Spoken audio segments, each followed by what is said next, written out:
हमारे नेता राहुल गांधी जी हैं और राहुल गांधी ने पूरे हिंदुस्तान को इस बात का संदेश दे दिया है कि हम आपके लिए हैं और ये जो वैमनस्य फैलाया गया है इस वैमनस्य को हम खत्म करेंगे। और जैसे हमारा देश हिंदू मुस्लिम सिख ईसाई नौजवान किसान मजदूर छोटे व्यापारी सबको साथ लेके इस हिंदुस्तान में राहुल गांधी जी की बात को उनके छवि को खराब करने का लगातार प्रयास होने लगा। 2 बार सांसद बने वो, तीसरी बार उनको हराने के लिए पूरे सिस्टम को लगाया गया और उनको चुनाव हराया गया। लोकसभा में जब भी वो अपनी बात रखने के लिए जाते थे, जब भी अपनी बात कहते थे, उनकी या तो उनका माइक बंद कर दिया जाता था या तो उनकी बात को इग्नोर कर दिया जाता था। हमारे साथ बातचीत करने के लिए कांग्रेस के विनोद त्रिपाठी जी हैं।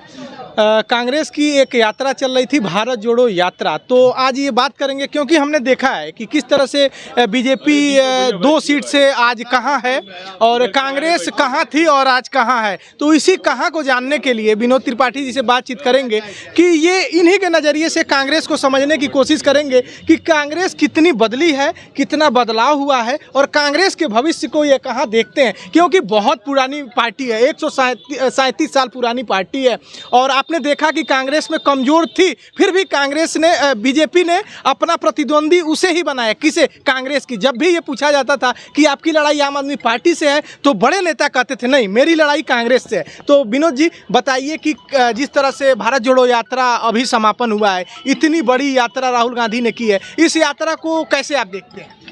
देखिए, राहुल गांधी जी की बात को उनके छवि को खराब करने का लगातार प्रयास होने लगा। 2 बार सांसद बने वो, तीसरी बार उनको हराने के लिए पूरे सिस्टम को लगाया गया और उनको चुनाव हराया गया। लोकसभा में जब भी वो अपनी बात रखने के लिए जाते थे, जब भी अपनी बात कहते थे, उनकी या तो उनका माइक बंद कर दिया जाता था या तो उनकी बात को इग्नोर कर दिया जाता था। तब उनको ये लगा कि अगर इस देश से और इस समाज से हमको जुड़ना है, अगर कोई संदेश हम देना चाहते हैं तो हमको एक अलग रास्ता प्रशस्त करना पड़ेगा। और इसी बात को लेकर राहुल गांधी ने एक प्रण किया, भीष्म प्रतिज्ञा किया कि अब हम कन्याकुमारी से लेके और कश्मीर तक पैदल चलेंगे। आपको रोकते हैं, राहुल गांधी चले हैं और जिस तापमान में चले हैं, टी शर्ट पहन के चले हैं, वो मेन स्ट्रीम मीडिया हो, सब लोगों ने इस लोहे को माना है कि वाकई राहुल गांधी जो कि पार्ट टाइम पॉलिटिशियन कहे जाते थे, वो उन्होंने दिखा दिया कि कैसे एक यात्रा किया जा सकता है। ज़रा हमें ये समझाने की कोशिश करिए। एक तरफ वो यात्रा करते थे, बड़ी सी हुजूम उसमें जुटती थी, तमाम ऐसी बातें, उनके भी बयान होते थे कि मैं नफरत के बाज़ार में मोहब्बत की दुकान चलाने आया हूं या चला रहा हूं। तो ज़रा ये बताइए, जिस तरह से आपके बड़े नेताओं का कभी कभी वो एक आध बयान आ जा रहा है जो आपके पार्टी को नुकसान पहुंचा सकता है और विगत समय पिछले समयों में नुकसान पहुंचाया, इसको आप कैसे देखते हैं? देखिए, उन लोगों का जब कद पद था तब वो लोग कुछ बयान देके और पार्टी का नुकसान कर सकते थे और कर पाते थे। अब इन लोगों का कोई बहुत मतलब नहीं है, ये लोग पार्टी का कोई नुकसान नहीं कर पाएंगे। हमारे नेता राहुल गांधी जी हैं और राहुल गांधी ने पूरे हिंदुस्तान को इस बात का संदेश दे दिया है कि हम आपके लिए हैं और ये जो वैमनस्य फैलाया गया है इस वैमनस्य को हम खत्म करेंगे। और जैसे हमारा देश हिंदू मुस्लिम सिख ईसाई नौजवान किसान मजदूर छोटे व्यापारी सबको साथ लेके इस हिंदुस्तान में जीएसएलवी मोनो रेल और अंतर्राष्ट्रीय हवाई अड्डे जैसे निर्माण हुए, सैकड़ों यूनिवर्सिटियाँ, सैकड़ों फाइटर प्लेन, तमाम इस देश सेना को चाक चौबंद, पूरे देश को चाक चौबंद करने का काम जो कांग्रेस ने किया था। देखिए, लगातार राहुल गांधी को प्रधानमंत्री बनने का मौका मिला और वो प्रधानमंत्री बन सकते थे, लेकिन उन्होंने इस बात पर कभी वो कृपा पात्र बनना नहीं चाहे।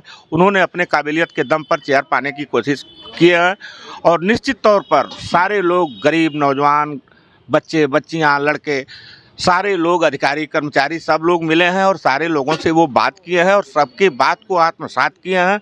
और देखिए, उनके यात्रा से कांग्रेस पार्टी में एक बहुत बड़ा उलटफेर हुआ है। जितने जो लोग अपने आप को बैठ के अपने एसी रूम में अपने आप को बड़ा नेता समझते थे, उनको भी अपने पार्टी के लोग 2024 में आप कांग्रेस को कहां देख रहे हैं? 2024 में एकदम हम एक प्रचंड बहुमत से और इस बार हम सरकार बनाएंगे। जनता हमारे साथ खड़ी है। चूंकि अब ये जो ध्रुवीकरण की राजनीति, चूंकि बीजेपी और शेष जो भी पार्टियां हैं कांग्रेस को छोड़ के, कोई जातिगत राजनीति करता है, कोई मजहबी राजनीति करता है, और हमारी कांग्रेस पार्टी किसी तरह की इन सब बातों पर विश्वास नहीं करती है।